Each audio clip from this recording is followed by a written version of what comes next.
ഇപ്പോഴത്തെ പെൺകുട്ടികളും യുവതികളുടെയും ഇഷ്ടപ്പെട്ട നടന്മാരിൽ ഒരാളാണ് നസ്ലിൻ. നടനെ കാണാനും സംസാരിക്കാനും ഇഷ്ടം പറയാനും ഒരു അവസരത്തിനായി കാത്തു നിൽക്കുകയാണ് ഒരുപാട് സുന്ദരികൾ ഇന്നുണ്ട്. എന്നാൽ ഇവർക്കൊക്കെ ഒരുപക്ഷെ നെഞ്ചിൽ ഇടുത്തി വീഴുന്ന വാർത്തകളാണ് ഇപ്പോൾ വന്നുകൊണ്ടിരിക്കുന്നത്. തന്റെ റിലേഷൻഷിപ്പ് സ്റ്റാറ്റസ് ആരാധകന്മാർക്ക് മുന്നിലേക്ക് വ്യക്തമാക്കിയിരിക്കുകയാണ് നടൻ നസ്ലിൻ. അടുത്തിടെ നൽകിയ ഒരു അഭിമുഖത്തിലാണ് നസ്ലിൻ ഇക്കാര്യം വ്യക്തമാക്കിയത്. ഇതോടെ നടൻ പ്രണയിനി ആരാണ് എന്ന അന്വേഷണത്തിലാണ് സോഷ്യൽ മീഡിയ. നസ്ലിൻ കമ്മിറ്റഡ് ആണോ, ട്രൂ ഓർ ഫാൾസ് എന്ന ചോദ്യത്തോടെ അതറിഞ്ഞിട്ടും വലിയ കാര്യമൊന്നുമില്ല ആൾക്കാർക്ക് എന്ന മറുപടിയാണ് നസ്ലിൻ നൽകുന്നത്.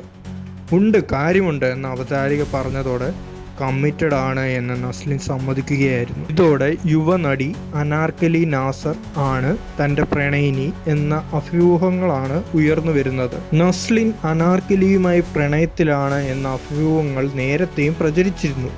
അനാർക്കലിക്കൊപ്പമുള്ള നസ്ലിന്റെ ചിത്രങ്ങളും വീഡിയോകളും എല്ലാം സോഷ്യൽ മീഡിയയിൽ വൈറലായിരുന്നു. മോഡൽ കൂടിയായ അനാർക്കലി മോഹൻകുമാർ ഫാൻസ് എന്ന ചിത്രത്തിൽ കുഞ്ചാക്കോ ബോബന്റെ നായികയായിട്ടാണ് അഭിനയ രംഗത്തേക്ക് എത്തിയത്. എന്റെ ഇക്കയ്ക്ക് ഒരു പ്രേമമുണ്ട് എന്ന ചിത്രത്തിലും അനാർക്കലി അഭിനയിച്ചിട്ടുണ്ട്. അതേസമയം ആലപ്പുഴ ജിങ്കാന ആണ് നസ്ലിന്റെ ഒടുവിൽ തിയേറ്ററുകളിൽ എത്തിയ ചിത്രം.